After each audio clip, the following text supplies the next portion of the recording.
Some families pass down recipes, others leave behind photo albums. The Morrison family passed down something far more dangerous, a legacy written in blood across thousands of acres of untamed wilderness. For 3 generations, their name had been whispered in fear throughout the backwoods of eastern Kentucky, where the law was whatever a man could enforce with his rifle and his reputation. Sarah Morrison never wanted that inheritance. She had spent 15 years trying to escape it, building a quiet life in the suburbs with her husband David and their son Jake. She thought distance and time had buried the past. She was wrong. When David died suddenly, leaving behind crushing debts and a foreclosed home, Sarah found herself holding the deed to the one piece of property she'd sworn never to claim. 8,000 acres of remote mountain land that had belonged to the Morrison clan for over a century. Land that came with rules written in an older, darker code than any law book. What Sarah didn't know was that the mountain had its own way of claiming what belonged to it. And her 16-year-old son Jake was about to learn that some family legacies can't be outrun, especially when you're being hunted by the very people who should have protected you. The chase would last 3 days. Only one truth would survive. Blood always calls to blood, no matter how far you run or how deep you try to bury the past. Sarah Morrison stared at the legal documents spread across her kitchen table like they were contaminated. The foreclosure notice, printed on official bank letterhead, seemed to mock her with its cold precision. Final notice of default, the header read in bold letters. She had 30 days to pay $47,000 or lose the only home her son Jake had ever known. The morning sun streamed through the kitchen window of their modest suburban house, illuminating dust particles that danced in the air like tiny spirits. Sarah pushed her graying hair back from her face and reached for her coffee cup with trembling fingers. 6 months had passed since David's funeral, and the financial avalanche he'd hidden from her was still gaining speed. Her husband had been a dreamer, always chasing the next big opportunity. Real estate ventures, cryptocurrency investments, a food truck business that lasted exactly 4 months.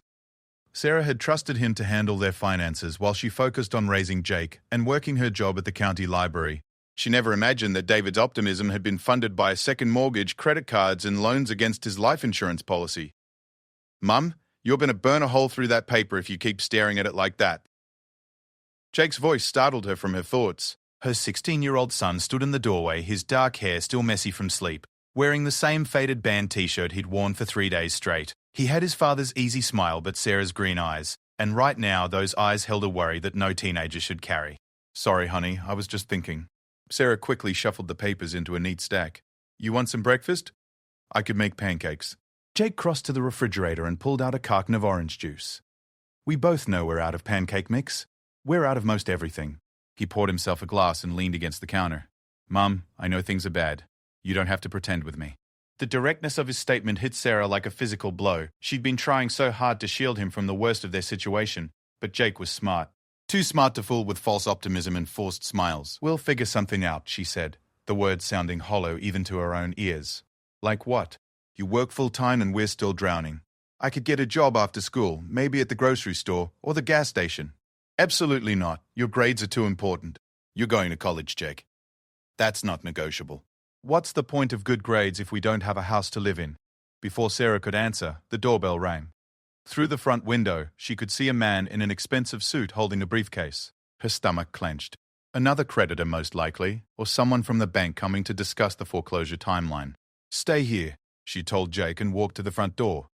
The man was older than she'd expected, probably in his 70s, with silver hair and kind eyes behind wire-rimmed glasses. He didn't have the aggressive bearing of a debt collector or the rehearsed sympathy of a bank representative. Mrs. Roy called apart. "Morrison? Sarah Morrison?" "Yes. My name is Harold Whitman." "I'm an attorney from Kentucky. I've been trying to reach you for several weeks regarding your father's estate." Sarah felt the ground shift beneath her feet. "My father died 20 years ago." "Yes, ma'am." "I'm sorry for your loss, even though it's been many years. I'm afraid there were some complications with the estate that we've only recently been able to resolve." He gestured to his briefcase. "Might I come in? This is a matter that requires some explanation." Against her better judgment, Sarah led him to the living room. Jake appeared in the doorway, curiosity overriding his mother's instruction to stay in the kitchen. Harold Whitman opened his briefcase with deliberate care and withdrew a thick manila folder. "Mrs.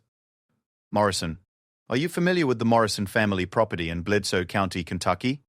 "I know my father owns some land there. Mountain property." I was never interested in it. 8,412 acres, to be precise. Coal rights, timber rights, and mineral rights included. He handed her a legal document. Your father left it to you in his will, but there were complications with the transfer. Legal challenges from other family members. Disputes over the boundaries. Issues with the county records office. It's taken us more than 2 decades to sort through it all. Sarah scanned the document, her eyes struggling to process the legal language. I don't understand. Why are you telling me this now? Because, as of last week, you are the sole legal owner of the property.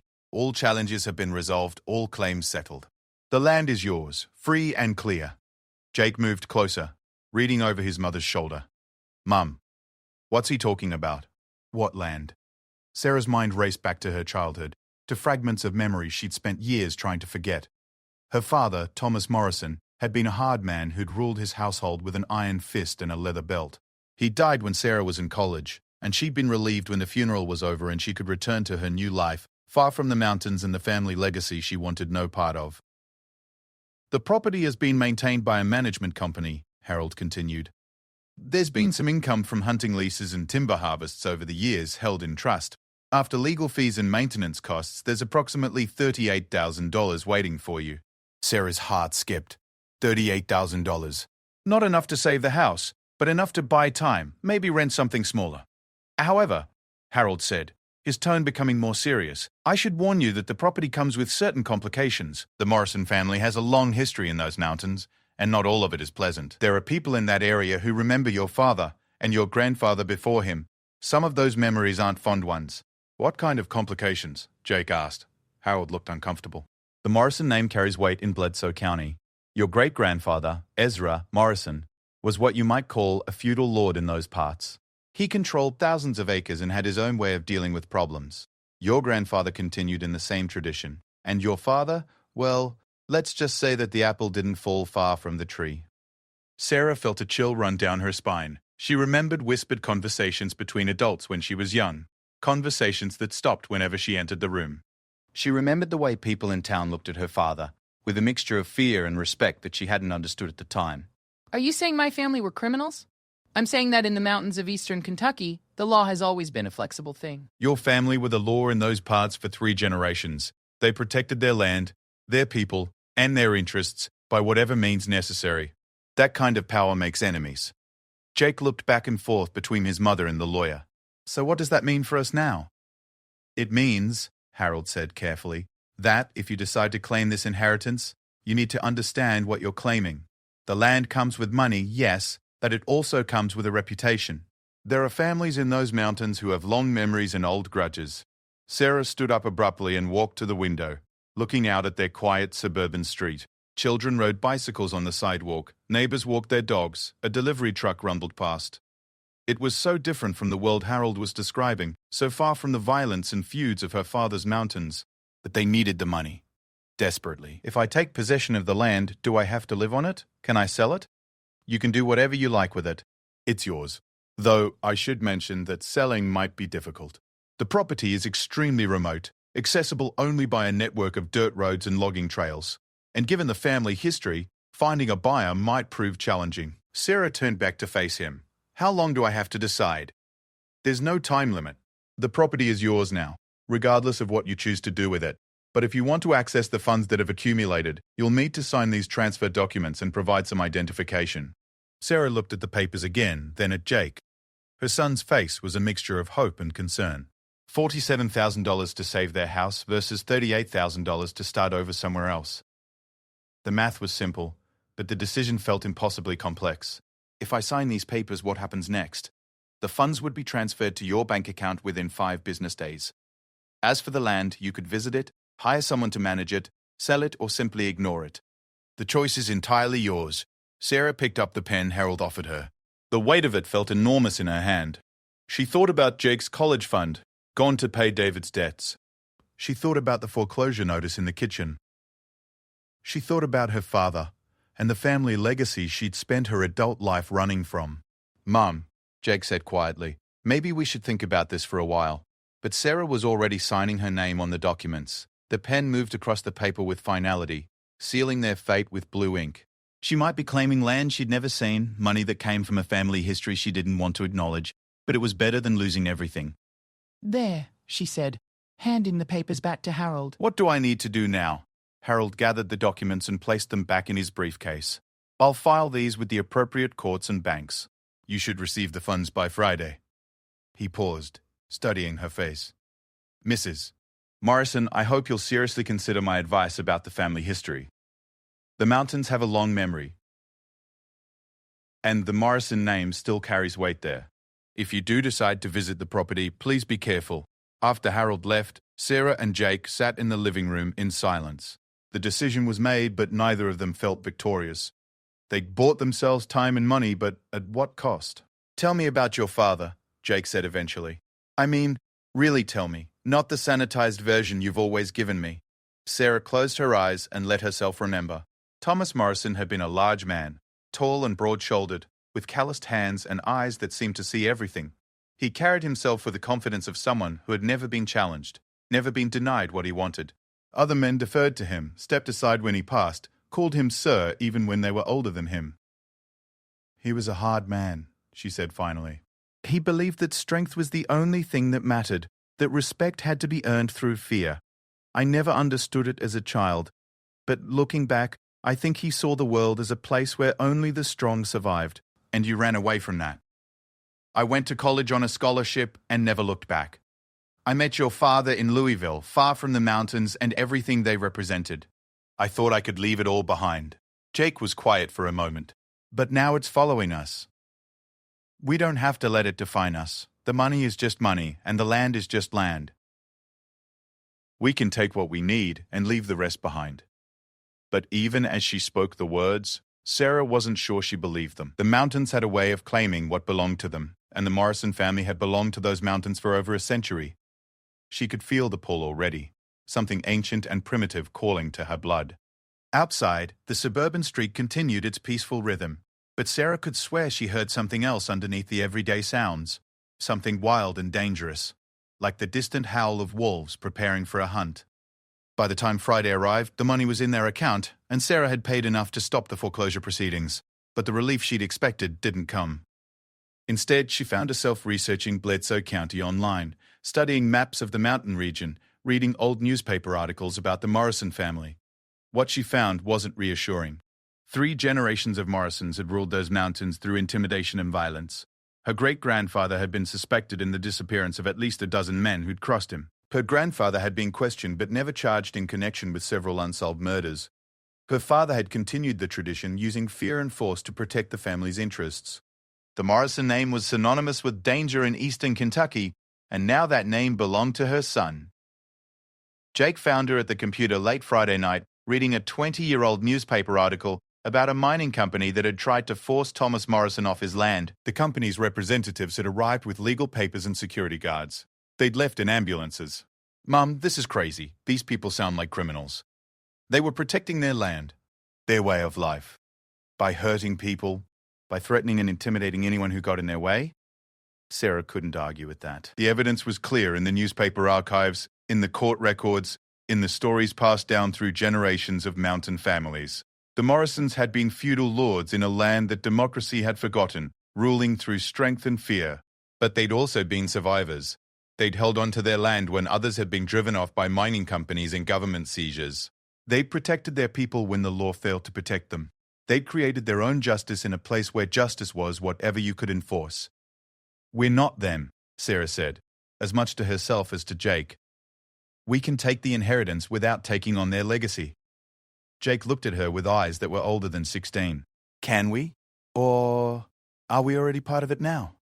Sarah didn't have an answer. Outside their suburban home, the night was quiet and safe, but she could feel something stirring in the distance. Something that had been waiting for 20 years for a Morrison to come home. The hunt was about to begin. 2 weeks after signing the inheritance papers, Sarah found herself packing their old Honda Civic for a journey she'd sworn never to make. The decision had crept up on her gradually, like morning fog rolling down from the mountains. It started with curiosity about the property that now legally belonged to her, evolved into concern about whether she needed to secure it somehow, and finally crystallized into an urgent need to see what her father had left behind. Jake wasn't happy about the trip. He sat in the passenger seat with his arms crossed, staring out the window as they drove through the rolling hills of central Kentucky. The landscape was beautiful in the way that only early autumn could be, with trees just beginning to show hints of gold and red, but his expression remained stubbornly unimpressed. "I still don't understand why we have to do this," he said for the third time since they'd left Louisville that morning. "You said yourself that we could just ignore the land. Take the money and pretend the rest doesn't exist." Sarah adjusted her grip on the steering wheel as they climbed another winding hill. The roads were getting narrower now, and the houses farther apart.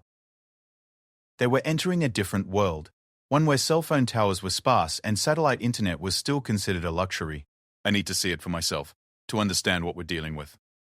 "And then what?" "We're going to move to the middle of nowhere and become mountain people." "Of course not. But this property is worth something, even if it's hard to sell." "Maybe we can find a way to make it generate income? Hunting leases, timber harvests, something." What Sarah didn't say was that the land had been calling to her in dreams. Every night since meeting with Harold Whitman, she'd found herself walking through dense forests in her sleep, following paths that seemed familiar, despite the fact that she'd never seen them before. She could hear voices in those dreams, older voices speaking in accents she recognized but couldn't place, telling her that blood called to blood and that the mountain was waiting. Jake pulled out his phone and frowned at the screen. "No signal. How do people live like this?" "They find other ways to communicate. Other ways to live." "Right, like smoke signals and carrier pigeons." Sarah smiled despite herself. "It's not that bad. People in these mountains are resourceful. They know how to take care of themselves. And they know how to take care of people who cross them. If what we read about our family is true." The comment hung heavy between them. Sarah had been trying to convince herself that the newspaper articles and court records were exaggerated, that small-town journalism had blown isolated incidents out of proportion. But the evidence was overwhelming, and the pattern was clear. For 3 generations, the Morrison men had ruled their territory through intimidation and violence, creating a legacy that had become local legend. They stopped for gas in a town called Pine Ridge, population 847, according to the weather-beaten sign at the city limits. The gas station was a relic from another era, with 2 old-fashioned pumps and a handwritten sign advertising fresh coffee and homemade biscuits. Sarah went inside to pay while Jake stretched his legs. The clerk was a woman in her 50s with greying hair and suspicious eyes. She looked at Sarah's credit card with interest, then glanced up with an expression that made Sarah's skin crawl. "Morrison," the woman said slowly. "That name rings a bell." "I'm just passing through," Sarah replied quickly. "Where you heading?" Sarah hesitated. She'd memorized the address from the legal documents, but saying it out loud felt like crossing a line she couldn't uncross. Bledsoe County. Family property. The woman's demeanor changed instantly. The casual curiosity disappeared, replaced by something that looked like fear mixed with respect. She handed the credit card back without another word and turned her attention to organizing lottery tickets that were already perfectly organized. "Have a safe trip," she said without looking up. Outside, Jake was talking to an old man who'd been pumping gas into a rusted pickup truck. The man had the weathered face of someone who'd spent his life outdoors, and he was studying Jake with the intensity of someone trying to solve a puzzle. "Boy says his name is Morrison," the old man said as Sarah approached. "That wouldn't be Thomas Morrison's kin, would it?" Sarah felt the same chill she'd experienced in the gas station. "Thomas was my father." The old man nodded slowly. "Thought I saw the resemblance. You got his eyes. Green as mountain jade." He extended a gnarled hand. "Name's Floyd Garrett. Knew your daddy since we was boys." Sarah shook his hand cautiously. "Mr. B.O. Garrett. Heard tell Thomas passed some years back. Sorry for your loss, even if it is late coming." "Thank you." Floyd studied Jake again. This would be his grandson then. Strong-looking boy. Bet he's got the Morrison steel in him. "We're just visiting the property," Sarah said. "Looking it over." "Property." Floyd chuckled, but there was no humor in it. "That's one way to put it. 8,000 acres of the wildest, most dangerous land in 3 counties. Your daddy kept it that way on purpose." Jake looked confused. "Dangerous how?" Floyd glanced at Sarah, as if asking permission to continue. When she didn't object, he leaned against his truck and began to speak. "Boy, that land has been Morrison land for going on 100 years. Your great-great-grandfather Ezra carved out that territory when these mountains were still truly wild. He made his own laws up there, and every Morrison since has done the same." "What kind of laws?" Jake pressed. The kind that says a man protects what's his by any means necessary. The kind that says some debts can only be paid in blood. The kind that says once you step foot on Morrison land, you play by Morrison rules. Sarah felt her anxiety increasing. Mr. Garrett, we're not looking for trouble. We just want to see the property and figure out what to do with it. Trouble ain't what you're looking for, girl. Trouble is what's been waiting for you to come home. Floyd's expression grew serious. There's folks in these mountains who have long memories, families who have grievances against the Morrison name that go back generations. Your daddy kept them in line through reputation and fear, but he's been gone 20 years. Some of them might think it's time to settle old scores. Jake looked alarmed. Are you saying we're walking into danger? I'm saying you're walking into the past, and the past ain't always a friendly place. Floyd climbed into his truck and rolled down the window. Word of advice, since I respected your daddy even when I didn't like him. If you do go up to the property, don't go alone. And don't go unarmed. The mountain has its own justice, and it don't care about city ways or suburban sensibilities. He drove away, leaving them standing beside their Honda Civic with the weight of his warning hanging in the air. Mom, maybe we should turn around, Jake said quietly. Sarah looked toward the mountains rising in the distance, their peaks shrouded in morning mist that looked almost supernatural. Everything rational in her mind agreed with Jake. They should turn around, drive back to Louisville, and handle the property from a distance. Hire a management company, maybe eventually sell it to someone who understood these mountains better than they ever would. But something deeper than rationality was pulling her forward. Something that felt like recognition, like coming home to a place she'd never been. We've come this far, she said. Let's at least see it. The road to the Morrison property wound through increasingly dense forest, climbing steadily into terrain that seemed untouched by the modern world. Their GPS had stopped working 20 miles back, and Sarah was navigating with a hand-drawn map that Harold Whitman had included with the legal documents. The trees grew closer to the road with each mile, their branches forming a canopy that blocked most of the afternoon sun. This is like driving into a fairy tale, Jake muttered, the kind where the witch eats children. Sarah had to admit the landscape was intimidating. The forest was old-growth timber, with trees that must have been centuries old. There was something primal about it, something that reminded her that humans were newcomers to these mountains, tolerated, but not truly welcome. They passed a rusted mailbox marked Morrison and turned onto a dirt road that was barely more than 2 tire tracks through the trees. The Honda bounced and scraped over rocks and ruts that would have challenged a 4-wheel drive vehicle. Sarah began to worry they'd damaged something essential and find themselves stranded in the middle of nowhere. After what felt like hours but was probably only 30 minutes, the forest opened into a clearing that took Sarah's breath away. A log cabin sat in the center of the meadow, larger and more impressive than she'd expected. It was built in the traditional mountain style, with a wide front porch and a stone chimney, but everything about it spoke of careful construction and attention to detail. Behind the cabin, the land stretched away in all directions. Rolling hills covered in forest that seemed to go on forever. Sarah could see why her ancestors had chosen this place. It was beautiful, isolated, and defensible. From the front porch, you could see anyone approaching for miles. Wow, Jake said, his earlier negativity forgotten. This is incredible. They got out of the car and stood in the clearing, listening to the sounds of the mountain. Birds called from the trees, wind rustled through the leaves, and somewhere in the distance, water ran over rocks. It was peaceful in a way that city life could never be, quiet in a way that seemed almost sacred. Sarah walked to the cabin and tried the front door. It was unlocked, which surprised her until she realized that in a place this remote, traditional security measures were probably irrelevant. The interior was dusty but well preserved, furnished with handmade furniture that looked like it had been built to last generations. The main room was dominated by a massive stone fireplace, with rough-hewn beams supporting the ceiling and windows that looked out over the mountain landscape. There were mounted deer heads on the walls, along with old photographs that showed generations of Morrison men standing proudly beside hunting trophies. Jake picked up one of the photographs. Is this your father? Sarah moved closer to look. The photo showed a group of men in hunting gear, rifles in their hands and serious expressions on their faces.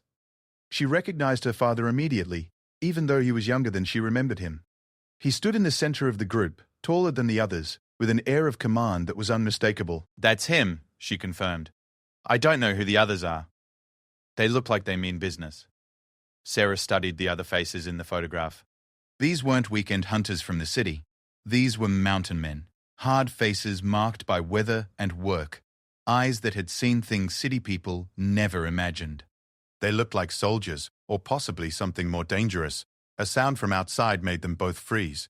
It was the rumble of engines, multiple vehicles approaching through the forest. Sarah moved to the window and peered through the dusty glass.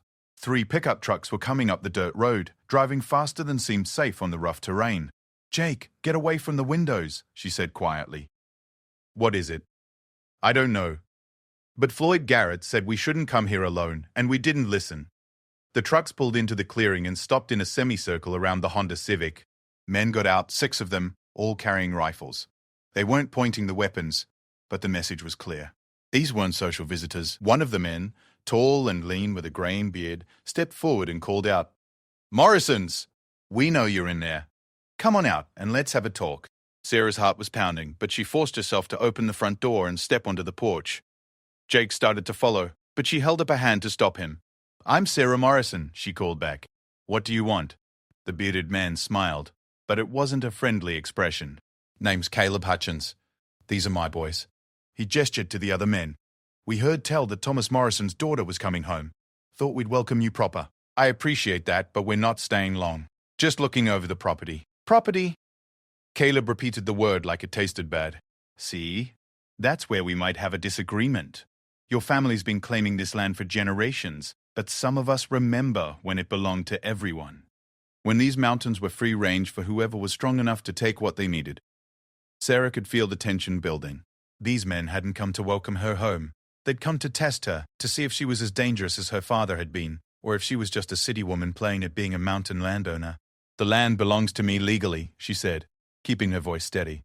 "I have the deed and the court documents to prove it." "Legal," Caleb chuckled. "Girl, you're a long way from any courthouse. Up here, legal is what you can defend." One of the other men stepped forward. He was younger than Caleb, with the same lean build but darker hair. "Where's the boy?" "Thomas's grandson?" Sarah's blood turned cold. "He's not part of this." "Oh, but he is," the younger man said. "Morrison blood is Morrison blood. If he's going to inherit this legacy, he needs to understand what it means." Before Sarah could respond, Jake appeared in the doorway behind her. "I can speak for myself." "No," Sarah said sharply. "Jake, go back inside." But her son stepped past her onto the porch, and Sarah saw something in his posture that reminded her uncomfortably of the men in the old photograph. There was a straightness to his spine, a steadiness in his gaze that spoke of something deeper than teenage defiance. "You want to talk to me?" Jake said, looking directly at Caleb Hutchins. "Then talk." Caleb studied the boy with new interest. Well, maybe there's some of the old blood left after all." He leaned against his truck. "Boy, do you know what your great-grandfather did to my great-grandfather?" "No, sir, I don't." "He killed him, shot him down like a dog over a boundary dispute. My family's been waiting 80 years for justice." Jake was quiet for a moment, and Sarah could see him processing this information. When he spoke again, his voice was calm but firm. "That was 80 years ago. I wasn't even born. My mother wasn't even born. Blood debt don't care about time," the younger man said. "It waits." "Then you've been waiting for nothing," Jake replied. "Because I'm not my great-grandfather, and I'm not going to pay for his crimes." Caleb smiled again. "Spoken like a true Morrison. Your daddy would be proud." He gestured to his men, and they began to climb back into their trucks. "We'll be seeing you around, Morrison family. These mountains are small, and word travels fast. You decide you want to stay and claim your inheritance proper, you let us know. We'll be happy to help you understand the rules." The trucks roared to life and drove away, leaving Sarah and Jake standing on the porch in a cloud of dust and exhaust. Neither of them spoke for several minutes. Finally, Jake broke the silence. "Mum, what have we gotten ourselves into?" Sarah looked out over the vast expanse of forest that now legally belonged to them. Beautiful, dangerous, and complicated beyond anything she'd imagined. "I don't know, honey, but I'm starting to think we're about to find out." As the sun began to set behind the mountains, painting the sky in shades of orange and red, Sarah realized that their suburban life was already feeling like something from another world. The mountains were claiming them, just like they'd claimed every Morrison before them. The only question was whether they would survive the inheritance. That night, Sarah lay awake in her father's old bed, listening to the sounds of the mountain. The cabin had 2 bedrooms, and Jake had claimed the smaller one that must have belonged to her as a child, though she had no memory of ever sleeping there. The mattress was old but comfortable, and the quilt smelled of cedar and wood smoke, scents that triggered fragments of memory she couldn't quite grasp. Outside, the forest was alive with night sounds that were foreign to her suburban ears. Owls called from the trees. Something large crashed through the underbrush, and occasionally she heard what might have been wolves howling in the distance.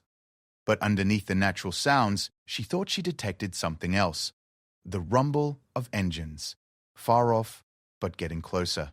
Around midnight, Jake appeared in her doorway. "Mum, there are lights moving through the trees." Sarah got up and followed him to the living room window. In the distance, she could see beams of light weaving through the forest like fireflies. But these weren't insects. They were flashlights or headlights, and there were too many of them to be casual hikers. "Are they coming this way?" she asked. "I don't think so. It looks like they're circling the property, staying on the edges." Sarah watched the lights for several minutes, trying to count them. At least a dozen, maybe more, moving in what seemed like a coordinated pattern. They weren't trying to hide their presence, which somehow made them more threatening than if they'd been attempting stealth. "They're watching us," Jake said quietly. "Or testing us, seeing if we'll run." Jake looked at her with surprise. "Are you saying we should stay?" Sarah wasn't sure why she felt so certain, but something deep in her bones told her that running now would be the worst possible choice. "If we leave tonight, we'll never be able to come back. They'll know we're weak, and they'll claim the land for themselves. Maybe that's not such a bad thing. We don't need 8,000 acres in the middle of nowhere." But even as he spoke, Jake was looking out at the mountain landscape with something that might have been longing. Sarah recognized the expression because she was feeling it herself. The land was beautiful in a way that suburban neighborhoods could never be. Wild and free and untouched by the compromises of modern civilization. "Your father loved these mountains," she said, though she wasn't sure where the words came from. "He used to tell me stories about growing up here, about learning to hunt and fish and live off the land. I thought you said he was a hard man, that you ran away from this place." "He was hard, but that doesn't mean he was wrong about everything." They watched the lights until dawn, when they finally disappeared into the forest.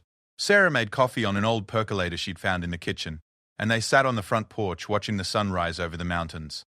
It was beautiful enough to make her forget about the implied threats of the night before. Jake was examining something he'd found on the porch railing. "Mom, look at this."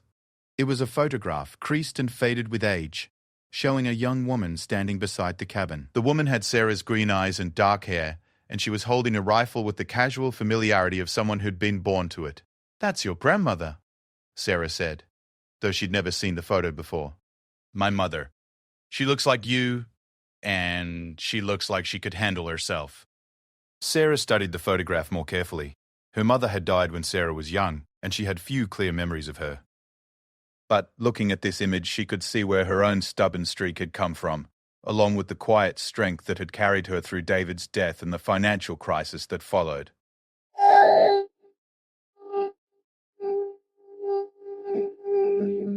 "She was mountain-born," Sarah said. "My father used to say that mountain women were tougher than mountain men because they had to be." "Is that why you really brought us here, to see if we're tough enough?" Before Sarah could answer, they heard the sound of vehicles approaching again. This time it was just one truck, moving slowly up the dirt road. Sarah tensed, expecting another confrontation, but the truck that emerged from the trees was different from the ones they'd seen the day before. This one was newer, cleaner, and it flew a small American flag from its antenna. The driver was a woman in her 40s, wearing a sheriff's uniform. She parked near the cabin and got out with the measured movements of someone accustomed to potentially dangerous situations. "Good morning," she called. "I'm Sheriff Linda Patterson, Bledsoe County. Mind if I come up and have a word?" Sarah stood and gestured toward the porch steps. "Of course, Sheriff. I'm Sarah Morrison, and this is my son, Jake." Sheriff Patterson climbed the steps and accepted Sarah's offer of coffee. She was a compact woman with graying hair and intelligent eyes that seemed to take in everything at once. Sarah could see a pistol on her hip and a radio clipped to her shoulder. "I heard you folks had some visitors yesterday," Patterson said without preamble. "Caleb Hutchins and his crew." "News travels fast in these mountains," Sarah replied. "It does when it involves the Morrison name. I wanted to check on you, make sure everything was all right." Jake leaned forward. "Are we in danger?" Patterson considered the question seriously. "That depends on a lot of factors. Your family has a complicated history in these parts. Your great-grandfather and grandfather ruled this territory through force, and your father continued the tradition. They made enemies along the way, but they're all dead now, Sarah pointed out. Those feuds should have died with them. Should have, yes. But mountain people have long memories, and some grievances get passed down from generation to generation like family heirlooms. Patterson sipped her coffee and studied them over the rim of her cup. The question is whether you're planning to continue the family tradition, or if you're just city folk playing at being mountain people. Sarah felt defensive. We're not playing at anything. This land legally belongs to us. Legal ownership is one thing. Holding on to it is something else entirely. Patterson set down her cup. Mrs. Morrison, your father maintained control through reputation and fear. People knew that crossing a Morrison meant consequences. But you've been gone for 22 years, and your son has never been here at all. Some folks might see that as an opportunity to settle old scores or claim territory they think should belong to them. So what are you saying we should do? I'm saying you need to understand what you're up against. The Hutchins family has been feuding with the Morrisons for 4 generations. They're not the only ones. There's also the Daltons, the Creeks, and half a dozen other families who have grievances against your name. Jake looked confused. But why? What did our family do that was so terrible? Patterson's expression grew grim. Your great-grandfather Ezra Morrison killed at least a dozen men over boundary disputes and perceived slights. Your grandfather continued the tradition. And your father? Well, let's just say that people who crossed Thomas Morrison had a tendency to disappear. Sarah felt sick. Are you saying my father was a murderer? I'm saying your father was the law in these mountains, and he enforced that law by whatever means he thought necessary. Sometimes that meant making examples of people who challenged his authority. The 3 of them sat in silence for several minutes, watching the morning mist rise from the valleys below. Sarah tried to reconcile the beautiful, peaceful landscape with the violent history Patterson was describing. It seemed impossible that this serene place had been the setting for generations of feuds and killings. Sheriff, what would it take for us to live here peacefully? Sarah asked finally. You'd have to prove you're worthy of the Morrison name. Show that you're strong enough to protect your land and your people. Demonstrate that crossing you would have consequences just like crossing your father did. We're not violent people, Jake said. We don't want to hurt anyone. Patterson smiled sadly. Son, wanting peace is admirable. But in these mountains, peace is something you earn through strength. If you're not willing to fight for what's yours, there's always someone else who will take it from you. And if we just leave, go back to Louisville and forget about this place. Then, within a year, this land will belong to someone else. The Hutchins clan, most likely, or maybe the Daltons. They'll claim it was abandoned, and they'll have the guns to make that claim stick. Sarah stood and walked to the edge of the porch, looking out over the vast expanse of forest that stretched to the horizon. 8,000 acres of the wildest, most beautiful land she'd ever seen. Worth a fortune if it could be developed. But that would never happen while it remained in dispute. More importantly, it was her legacy, her birthright. The place her ancestors had carved out of the wilderness and held onto through force of will and determination. Walking away would mean letting all of that history die with her. What if we hired security? She asked. Professional people to protect the property? You could try that, Patterson replied. But hired guns don't have the same investment that family does. And mountain people don't respect outside authority. They'd see it as weakness. Jake joined his mother at the porch railing. So our choices are to become like our ancestors or lose everything they built? That's about the size of it, Patterson confirmed. There has to be another way. Patterson stood and prepared to leave. Maybe there is. Your great-grandfather and grandfather were products of their time, when the law was whatever you could enforce with a rifle. Your father continued that tradition because it worked. But times change, and maybe the Morrison family can change with them. What do you mean? I mean, maybe there's a way to command respect without ruling through fear. Maybe strength doesn't have to come from violence. She paused at the top of the porch steps. But you'd better figure it out fast, because word of your arrival is spreading. And not everyone who comes calling will be as polite as Caleb Hutchins was yesterday. After the sheriff left, Sarah and Jake spent the morning exploring the property. The cabin sat on a natural plateau that commanded a view of the surrounding valleys, but the land itself extended for miles in every direction. They found old logging roads that disappeared into the forest, clearings that had been used for hunting camps, and a creek that ran clear and cold through a gorge lined with massive boulders. It was while they were sitting beside the creek, eating sandwiches they'd packed for lunch, that they heard the first gunshot. It came from somewhere to the west, a sharp crack that echoed off the mountain walls. Sarah's first instinct was that it might be hunters, but hunting season wouldn't start for another month. Then she heard a second shot, and a third coming from a different direction. "Jake, we need to get back to the cabin." They scrambled up the bank and began walking quickly along the creek bed, using the trees as cover. More shots echoed through the forest, and Sarah realized they were coming from multiple locations. This wasn't random hunting. It was coordinated. They were being surrounded. When they reached the edge of the plateau where the cabin sat, Sarah could see men moving through the trees below them. At least 20, maybe more, all carrying rifles and moving with military precision. They weren't trying to hide anymore. They wanted to be seen. "Mum, what do we do?" Sarah's mind raced through their options. The Honda Civic was parked in front of the cabin, but reaching it would mean crossing open ground under the eyes of armed men. They could try to hide in the forest, but these men knew the mountains better than they ever would. Or they could make a stand. The thought surprised her with its intensity. Every rational part of her mind said they should run, surrender, negotiate, anything but fight. But something deeper, something that might have been Morrison blood, told her that running would be the end of everything. Not just the land, but the legacy. The proof that her family belonged here. "We go to the cabin," she said finally. "We get the weapons your father kept there, and we make them understand that this land belongs to us." Jake stared at her. "Mom, we don't know how to use guns." "Then we learn fast." They reached the cabin without being spotted and slipped inside through the back door. Sarah remembered seeing a gun cabinet in one of the bedrooms, and she prayed it wasn't locked. It wasn't. Inside were rifles, shotguns, and ammunition that looked like it had been maintained and updated regularly. Sarah chose a shotgun that felt manageable in her hands, and handed Jake a rifle that was lighter than the others. Neither of them had ever fired anything more powerful than a BB gun, but the weapons felt strangely familiar, like tools they'd been born to use. "Do we even know how to load these?" Jake asked. Sarah found a box of shells and began feeding them into the shotgun by instinct, her hands moving with confidence that her mind couldn't explain. Jake watched her and began loading his rifle in the same way.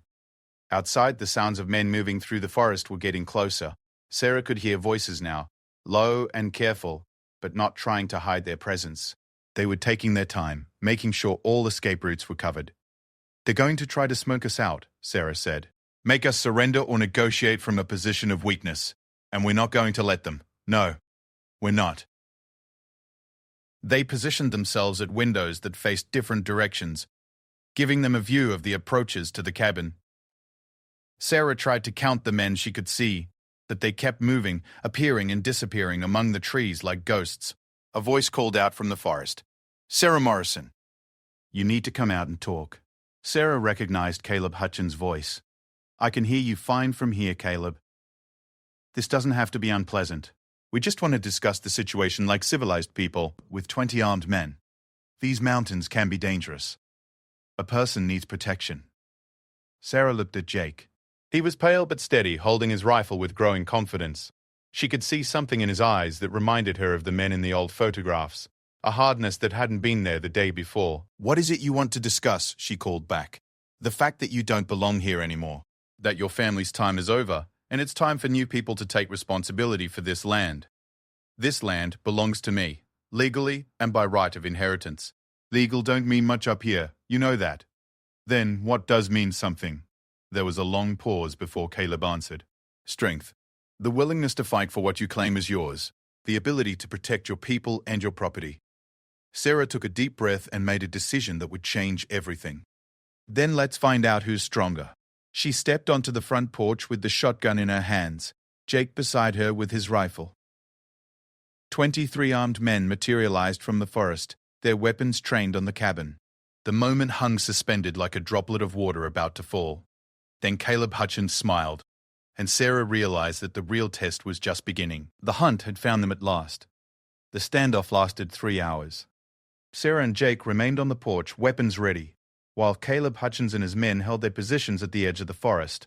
Neither side moved, but the tension was thick enough to cut with a knife.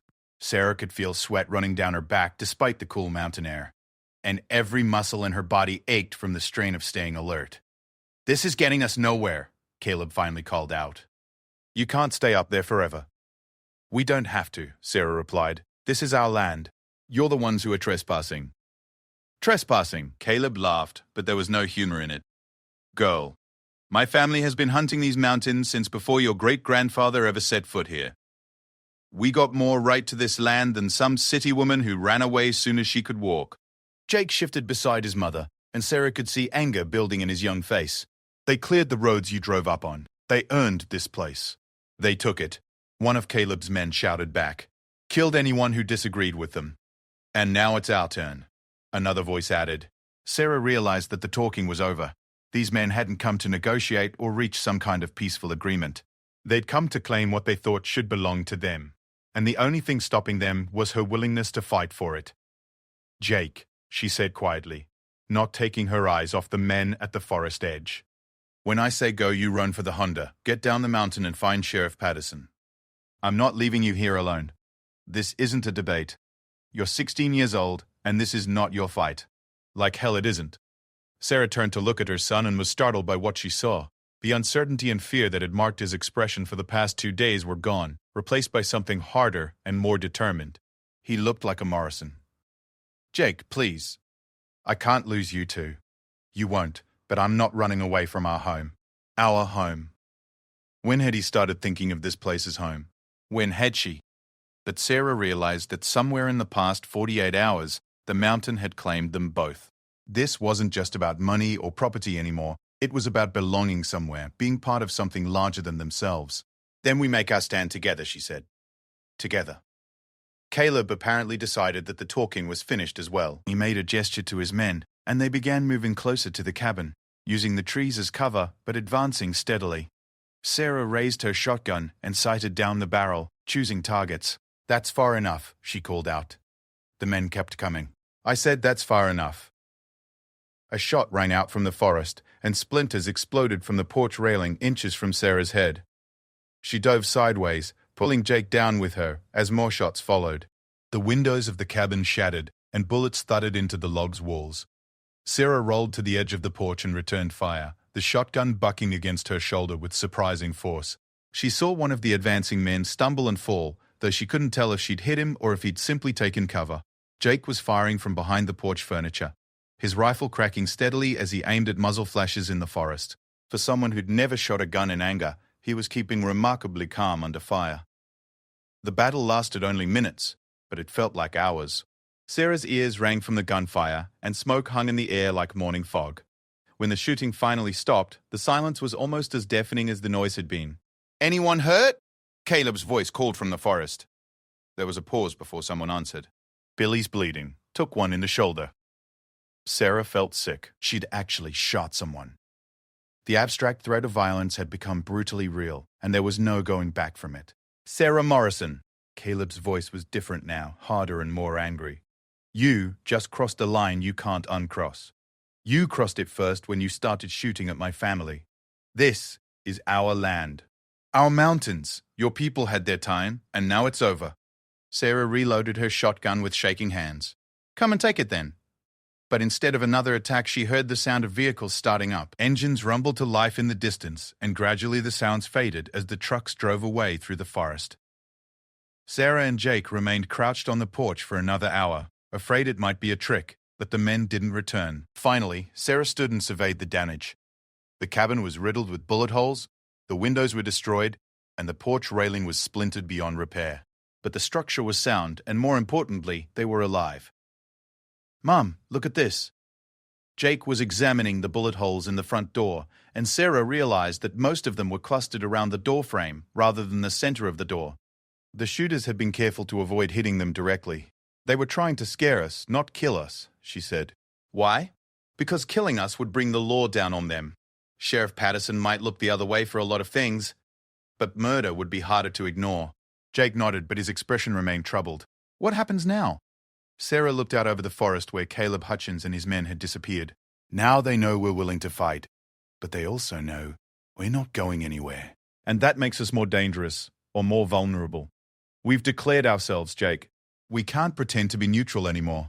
That evening, as they worked to clean up the damage and board up the broken windows, Sarah found herself thinking about her father. She'd always viewed Thomas Morrison as a violent man who'd ruled through fear and intimidation. But now she wondered if maybe he'd simply been doing what was necessary to protect his family and his land. The mountains had their own rules, their own justice. Sheriff Patterson had tried to explain that, but Sarah hadn't really understood until she'd faced 23 armed men who wanted to take everything her family had built. In that moment, with bullets flying around her and her son's life in danger, abstract concepts like peace and negotiation had seemed like luxuries she couldn't afford. They were interrupted by the sound of another vehicle approaching. Sarah grabbed her shotgun and Jake reached for his rifle, but the truck that emerged from the forest was one they recognized. Sheriff Patterson parked beside their bullet-riddled Honda and got out with a weary expression. "I heard there was some excitement up here today," she said, surveying the damage. "Caleb Hutchins and about 20 of his friends came calling," Sarah replied. "They started shooting first. Anyone hurt? One of them took a shotgun blast in the shoulder. Billy somebody." Patterson nodded. "Billy Hutchins. Caleb's youngest nephew. He'll live, but he's going to carry some of your buckshot for the rest of his life." Jake looked concerned. "Are we in trouble for shooting him?" "Depends on how you look at it. Legally, you are defending your property against armed trespassers. But up here, legal and smart aren't always the same thing." Sarah set down her shotgun and leaned against the porch railing. "Sheriff, what would my father have done in this situation?" Patterson was quiet for a moment. "Your father would have tracked down every man who fired a shot at his family. He would have made them understand that crossing the Morrison name had consequences. And he would have made sure that word spread so nobody else would be tempted to try the same thing. But that would mean more violence, more bloodshed. Yes, it would. But it would also mean that your family could live here in peace for another generation or two, until someone forgot why they were supposed to be afraid of you, and the cycle started again." Sarah looked at Jake, who was listening to every word with an intensity that worried her. "There has to be another way." "Maybe." "But you'd better figure it out fast, because this isn't over. Caleb's nephew getting shot has escalated things beyond simple intimidation. Now it's personal." Patterson climbed back into her truck but paused before driving away. "Miss Morrison, I hope you understand what you've gotten yourself into. This isn't some suburban neighborhood dispute that can be settled with lawyers and court orders. These mountains have their own laws, and blood debts don't get forgiven just because times have changed." After the sheriff left, Sarah and Jake sat on the damaged porch and watched the sun set behind the mountains. The sky turned brilliant shades of orange and purple, and the forest gradually filled with the sounds of night creatures beginning their evening hunts. "Mom, do you think we made the right choice? Fighting instead of running?" Sarah wasn't sure how to answer. Every rational part of her mind said they should pack up immediately and never come back. But something deeper, something that might have been instinct or genetic memory, told her that running now would haunt them for the rest of their lives. "I think we made the only choice we could live with," she said finally. "And if they come back, then we'll face them again." Jake was quiet for several minutes. "I keep thinking about that photograph of great-grandmother. The way she held that rifle, like it was part of her. Mountain women have always had to be strong. Is that what we are now, mountain people?" Sarah considered the question seriously. 2 days ago, she would have said no without hesitation. She was a suburban librarian whose idea of outdoor adventure was hiking on marked trails. But something had changed during the firefight, something fundamental about who she was and where she belonged. "I don't know what we are anymore," she admitted. "But I know we're not the same people who drove up here yesterday." That night, they took turns standing watch. Sarah insisted that Jake get some sleep while she sat by the window with her shotgun, watching for lights moving through the forest. But she found herself thinking less about external threats and more about internal changes. The woman who'd fired buckshot at Billy Hutchins wasn't the same person who'd worked quietly at the county library for 15 years. That woman had been capable of violence when her family was threatened, and the realization was both terrifying and liberating. Around midnight, Jake came to relieve her. Any sign of them? No, but they're out there. Watching, planning their next move. Jake settled into the chair by the window with his rifle across his knees. "Mom, can I ask you something?" "Of course." "Do you think Dad would be proud of us? For fighting for our home?" Sarah felt tears prick her eyes. David had been a gentleman, a dreamer who'd believed that problems could be solved through negotiation and compromise. But he'd also been fiercely protective of his family, and she thought he might understand why they couldn't walk away from their inheritance. "I think your father would want us to be safe and happy, but I also think he'd understand that sometimes you have to fight for what matters." Jake nodded and turned his attention to the window. "I can feel them out there, watching us." Sarah knew what he meant. The forest felt alive with hostile intent, as if the mountain itself was holding its breath and waiting for something to happen. It was a feeling she was beginning to recognize, the sensation of being prey in someone else's hunting ground. But they weren't just prey anymore. They'd proven they could fight back, could draw blood when necessary. The question was whether that would be enough to earn them the respect they needed to survive, or if it would simply escalate the conflict beyond any hope of peaceful resolution. As dawn approached, Sarah found herself thinking about the old family photographs in the cabin, the generations of Morrison men and women who'd faced similar challenges and found ways to survive. They'd been hard people living in a hard land, but they'd also been survivors. Maybe that was enough. Maybe survival was its own form of victory. The sun was just beginning to rise over the mountains when they heard the sound of vehicles approaching again. But this time, it wasn't the rumble of pickup trucks. It was something larger, more official. Sheriff Patterson's cruiser led a convoy of 3 vehicles up the dirt road to the cabin. Behind her came a truck from the county medical examiner's office and another vehicle that Sarah didn't recognize. Patterson got out and walked to the porch with a grim expression. "Mrs. Canagro, Morrison, we need to talk." "What's wrong?" "Billy Hutchins died during the night. Blood loss and shock. He never made it to the hospital." Sarah felt the world tilt around her. She'd killed someone. Not just wounded them in self-defense, but actually taken a life. The knowledge hit her like a physical blow, and she had to grip the porch railing to keep from falling. "I didn't mean to kill him," she whispered.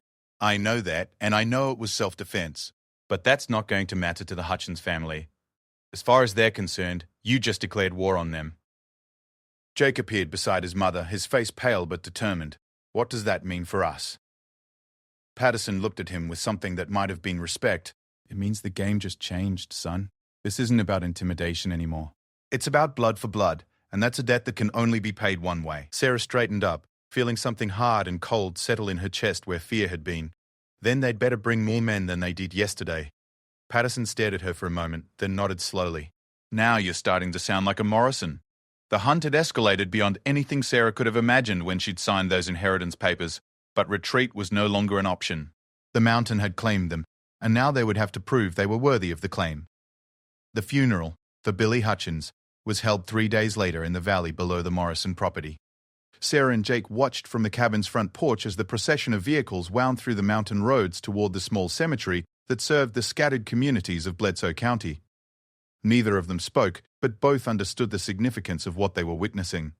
Billy had been 19 years old, Caleb's brother's youngest son, and by all accounts a good kid who'd gotten caught up in a family feud he didn't fully understand. Sarah had learned these details from Sheriff Patterson, who'd been making daily visits to check on them since the shooting. The guilt was eating at her, but she also knew that feeling sorry wouldn't change what had happened or what was coming next. "How many people do you think are down there?" Jake asked, watching the long line of cars and trucks. "Most of the county from the look of it," Sarah replied. "Mountain people take family seriously, and the Hutchins clan has a lot of connections, and they all blame us for his death." They blame me. "You were defending your home and your family. Anyone with sense would understand that." But Jake shook his head. "We were both on that porch, Mom. In their eyes, we're both responsible."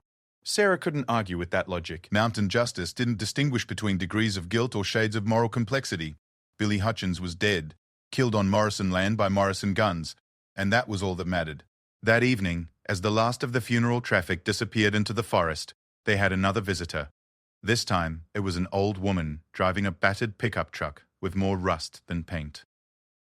She climbed out slowly, moving with the careful deliberation of someone whose joints had been worn down by 8 decades of hard living. "You the Morrison girl?" she called from beside her truck. Sarah stepped onto the porch. "I'm Sarah Morrison, yes ma'am." "Thought so. You got the look of your daddy about you, especially around the eyes." The woman approached the cabin slowly, her hands clearly visible and empty of weapons. "Name's Dolly Creek. My family's got property about 10 miles east of here." Sarah recognized the name from Sheriff Patterson's warnings. The Creeks were another family with a long-standing grudge against the Morrisons, though she couldn't remember the specific details. "Creek, what can I do for you?" "Can we sit a spell? These old bones don't take to standing like they used to." Sarah gestured to the porch chairs, and Dolly Creek climbed the steps with obvious effort. Up close, Sarah could see that she was probably in her early 80s, with white hair and weathered hands that spoke of a lifetime of hard work. "I knew your grandmother," Dolly said once she'd settled into a chair. "Rebecca Morrison. Good woman, even if she did marry into a hard family. I don't remember much about her. She died when I was young. Cancer took her, if I recall. Shame that. She might have been able to teach your daddy that there were other ways to handle problems besides shooting first and asking questions later." Jake joined them on the porch, setting down his rifle within easy reach, but not pointing it at their visitor. Dolly noticed the weapon and nodded approvingly. "Smart boy. These mountains taught you quick that trust has to be earned." "Mrs. Mallow." "Creek, why are you here?" Sarah asked. Dolly was quiet for a moment, looking out over the forest that stretched away in all directions. "Because I'm old. And I've seen too much blood spilled over things that don't matter in the long run. Because Billy Hutchins was a good kid who died for sins his great-grandfather committed. And because maybe it's time for these old feuds to end with something besides more graves. The Hutchins family doesn't seem interested in ending anything. Caleb's a fool, driven by pride and old hatreds. But he's not the only voice in the family, and he's not the only one with influence in these mountains." Sarah leaned forward. "What are you suggesting?" "I'm suggesting that maybe there's a different way to settle this. A way that honors the old traditions, without requiring more bloodshed." Jake looked skeptical. "Like what?" Dolly turned to study him with sharp eyes. "You ever hear of a blood trial, boy?" "No, ma'am." "Old mountain custom. When two families have a grievance that can't be settled through talking, they choose champions to fight it out. Winner takes all, loser accepts the judgment and ends the feud." Sarah felt a chill run down her spine. "You're talking about a duel." "I'm talking about justice. Mountain justice, the kind your family used to understand before you ran off to the city and forgot where you came from. That's barbaric. We're not living in the 18th century." "No," Dolly agreed. "We're living in mountains where the law is still whatever you can enforce with your own two hands. Where reputation matters more than court papers and where weakness is an invitation to be destroyed." Jake was studying the old woman intently. "How would it work?" "Jake, no," Sarah said sharply, but Dolly continued as if Sarah hadn't spoken. "Each family chooses a champion. They meet at a place agreed upon by both sides with witnesses from the community. They fight until one yields or can't continue. The winner's family gets justice, and the loser's family accepts the outcome without further violence. And if I refuse, then the Hutchins clan will keep coming at you until they get the blood they're owed. They'll bring more men, better weapons, and eventually they'll overwhelm you through sheer numbers. Your boy will die, you'll die, and the Morrison name will die with you." Sarah stood and walked to the edge of the porch. The sun was setting behind the mountains again, painting the sky in brilliant colors that reminded her how beautiful this place was when it wasn't trying to kill her. "Who would they choose as their champion?" she asked. "Probably Caleb himself. He's the family patriarch, and he's got the most reason to want Morrison blood." "And our champion?" Dolly looked meaningfully at Jake. "The boy's young and strong, and he's got Morrison blood. More importantly, he proved yesterday that he's got Morrison steel when it matters. He's 16 years old. Mountain boys grow up fast. And age matters less than heart when it comes to defending your family's honor." Jake was standing now too, and Sarah could see something working behind his eyes. "What weapons would we use?" "Traditional rules say knives or bare hands. No guns, no long weapons. Just man-to-man, strength against strength." Sarah felt sick. "This is insane. I won't let my son risk his life in some medieval trial by combat. Then you'll watch him die when the Hutchins clan comes back with 50 men instead of 20, Dolly said bluntly. "Because that's what's coming, girl. Caleb's calling in every favor he's owed, reaching out to every family that has a grudge against the Morrison name. By the end of the week, he'll have an army. We could leave, just pack up and go back to Louisville. And leave this land to be carved up by men who never earned it? Let them win through intimidation and murder?" Dolly shook her head. "Your great-grandfather would roll over in his grave." Jake moved to stand beside his mother. "What if I agreed to this trial? What happens if I lose? Then you die with honor, and your family's debt is paid. The feud ends, and your mother can live here in peace for the rest of her life. And if I win? Then the Hutchins family acknowledges Morrison authority over this land. The other families with grievances will think twice before challenging you, and you'll have earned the respect that kept your ancestors safe for 3 generations. Sarah grabbed her son's arm. "Jake, you can't seriously be considering this." But she could see in his eyes that he was doing exactly that. The boy who'd been worried about cell phone coverage and internet access 3 days ago was gone, replaced by someone harder and more determined. Someone who looked disturbingly like the men in the old family photographs. Mum, what choice do we really have? We can't fight off 50 men, and we can't call the police every time someone threatens us. This is the mountains. These are the rules. Since when do you understand the rules? Since I had to shoot at people who were trying to take our home. Since I realized that running away would mean giving up everything our family built. Dolly stood slowly, her business apparently finished. I'll carry word to Caleb. If you agree to the trial, it'll be held 3 days from now, at the old logging site about halfway between your properties. Neutral ground, with witnesses from both families. And if we don't agree, then prepare for a siege, because that's what's coming. Caleb's got relatives and allies throughout these mountains, and they're all looking for an excuse to claim Morrison land for themselves. After Dolly left, Sarah and Jake sat in silence as darkness fell over the mountains. The weight of the decision pressed down on them like a physical thing, and Sarah found herself thinking about roads not taken and choices that couldn't be undone. Tell me about the trial, Jake said finally. I don't know any more than what you told us. It's an old tradition, probably dating back to the first settlers in these mountains. But you think it's real? People would actually honor the outcome? Sarah considered the question. Mountain people take tradition seriously.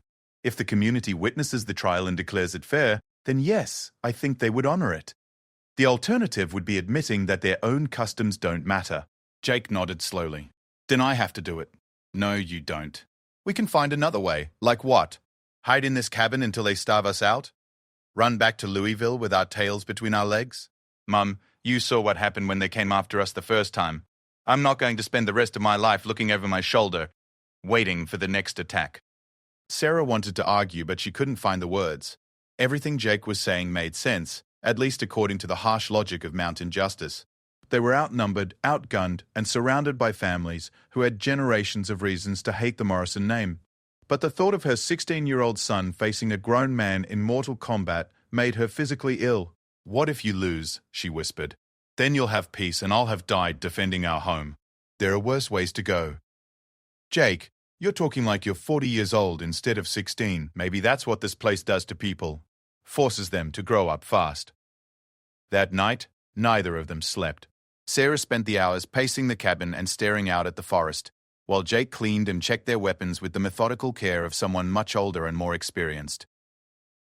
The transformation in him was remarkable and terrifying. Just before dawn, they heard vehicles approaching again. Sarah grabbed her shotgun and prepared for another attack. But the trucks that emerged from the forest were flying white flags made from torn shirts. Caleb Hutchins climbed out of the lead vehicle alone and walked to within shouting distance of the cabin. Sarah Morrison, I hear you might be interested in settling this the honorable way. Sarah stepped onto the porch with Jake beside her. I'm listening. 3 days from now, at the old Crawford logging site. My nephew Bobby against your boy. Knives, traditional rules, community witnesses, winner takes all. Sarah's heart sank. Bobby Hutchins was Caleb's eldest nephew, probably in his mid-20s and built like a lumberjack. Jake was strong for his age, but he was still just a teenager. Your nephew against my son hardly seems like a fair fight, she called back. Caleb laughed. Fair? Girl, there ain't nothing fair about my nephew Billy being dead in the ground. But Bobby's young, and your boy's got Morrison blood. That counts for something up here. Jake stepped forward. I accept. No! Sarah grabbed his arm, but he pulled free. I accept the challenge, Jake repeated, his voice carrying clearly across the clearing. 3 days, at the logging site, traditional rules. Caleb nodded slowly. All right then. See you in 3 days, boy. Come prepared to die like a Morrison, or live like one. The trucks drove away, leaving Sarah and Jake alone with the weight of what had just been agreed to. Sarah felt like she was living in some kind of nightmare, where her suburban life had been replaced by a world of feuds and blood trials that belonged in another century. I need to teach you everything I can in 3 days, she said finally. About knife fighting. Mum, you don't know anything about knife fighting. No, but your father's cabin is full of books about hunting and tracking and mountain survival. Some of them might have information about self-defense. They spent the next 3 days in intensive preparation. Sarah found military manuals and hunting guides that covered basic combat techniques, while Jake practiced with kitchen knives until his hands were steady and his movements became natural. They studied anatomy texts to understand where to strike for maximum effect, and Jake ran miles through the mountain trails to build his endurance. But most importantly, they talked about the family history that had led to this moment. Sarah told Jake everything she could remember about his great-grandfather Ezra, his grandfather Samuel, and his father Thomas, men who'd ruled these mountains through strength and determination, who'd faced down enemies and protected their families by whatever means necessary. The Morrison name means something in these mountains, she told him on the evening before the trial. For better or worse, it represents power and the willingness to fight for what belongs to you. Tomorrow you're not just fighting for yourself, you're fighting for 3 generations of family legacy. Jake nodded seriously. I understand. Do you? Because once this starts, there's no going back. Win or lose, you'll have blood on your hands and violence in your heart. That changes a person. Maybe it's time I changed. The morning of the trial dawned clear and cold. Sarah and Jake drove to the logging site in their bullet-damaged Honda, following a convoy of vehicles from both families and neutral parties who would serve as witnesses. The site was a large clearing surrounded by stumps from trees that had been harvested decades earlier, with a natural amphitheater formed by the surrounding hills. By the time they arrived, nearly 100 people had gathered to watch the trial. Sarah recognized some faces from their first encounter with Caleb's men, but there were many others she'd never seen before. Representatives from the other mountain families come to see whether the Morrison legacy would survive another generation. Bobby Hutchins was waiting in the center of the clearing, and Sarah's heart sank when she saw him up close. He was indeed built like a lumberjack, with arms like tree trunks and hands that looked capable of crushing rocks. Beside him, Jake looked impossibly young and small, but as Jake walked to meet his opponent, something remarkable happened. His posture straightened, his movements became more confident, and Sarah could see the echo of every Morrison man who'd ever walked these mountains. He might be young, but he carried himself with the authority of someone who belonged here. The rules were simple and brutal. Each fighter would be given a hunting knife, and the trial would continue until one of them could no longer fight. There would be no referee, no time limits, and no mercy. This was mountain justice in its purest form. Sheriff Patterson was there in an unofficial capacity, along with Dolly Creek and several other community elders who would serve as witnesses. As Jake and Bobby faced each other in the center of the circle, the crowd fell silent. This trial is witnessed by the families and the community. Dolly announced in a voice that carried across the clearing, "Let it be known that whatever happens here today will be accepted as just and final by all parties." Jake looked back at Sarah one last time, and she saw something in his eyes that made her proud and terrified in equal measure. He wasn't her little boy anymore. He was a Morrison facing down an enemy in defense of his family's honor. The fight began without ceremony.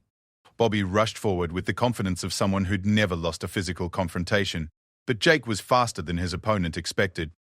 He slipped aside from Bobby's initial attack and scored a shallow cut across the bigger man's ribs, the crowd murmured approvingly. First blood to the Morrison. But Bobby was far from finished. He recovered quickly and began pressing forward with systematic attacks that forced Jake to give ground. The older man's reach and strength were significant advantages, and Sarah could see that Jake was struggling to avoid the powerful slashes that would end the fight instantly if they connected. For 10 minutes, the battle raged back and forth across the clearing. Jake's youth and speed kept him alive, but Bobby's experience and power was slowly wearing him down. Sarah watched in horrified fascination as her son fought for his life with a skill and determination that seemed to come from somewhere deeper than conscious thought. Then Jake made a mistake. He stumbled slightly while backing away from one of Bobby's attacks, and the bigger man pressed his advantage. Bobby's knife slashed across Jake's left shoulder, opening a cut that immediately began bleeding heavily. But the wound seemed to awaken something primal in Jake. Instead of retreating further, he suddenly stepped inside Bobby's guard and drove his knife up under the man's ribcage. Bobby gasped and staggered backward, his own knife falling from nerveless fingers. For a moment, both fighters stood frozen in the center of the clearing. Then Bobby toppled forward, and Jake stepped aside to let him fall. The silence stretched for what felt like an eternity. Then Dolly Creek's voice rang out across the clearing. The trial is concluded. The Morrison champion stands victorious.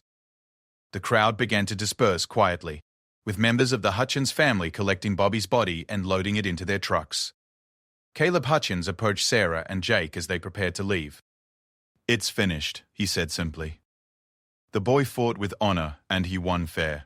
The debt is paid. Sarah nodded, not trusting herself to speak. 2 more young men were dead because of mountain justice and family pride. But at least now it was over. As they drove back to the cabin through the afternoon sunlight, Jake was quiet and pale. The wound on his shoulder had been bandaged by Sheriff Patterson, but Sarah knew that deeper wounds would take much longer to heal. "Are you all right?" she asked. "I killed someone, Mom. Someone who was probably a decent person caught up in his family's hatred, just like Billy was. You defended our home and our family. Sometimes that's all we can do." Is this what it means to be a Morrison? To solve problems with violence and blood? Sarah thought about that question as they drove through the forest toward their mountain home. "I think it means being willing to fight for what matters to you. Your great-grandfather and grandfather did that through force, because that was the only way they knew. Maybe we can find a better way. But if we couldn't find it today, no, we couldn't." They spent that evening sitting on the porch, watching the sunset over the mountains that now truly belonged to them.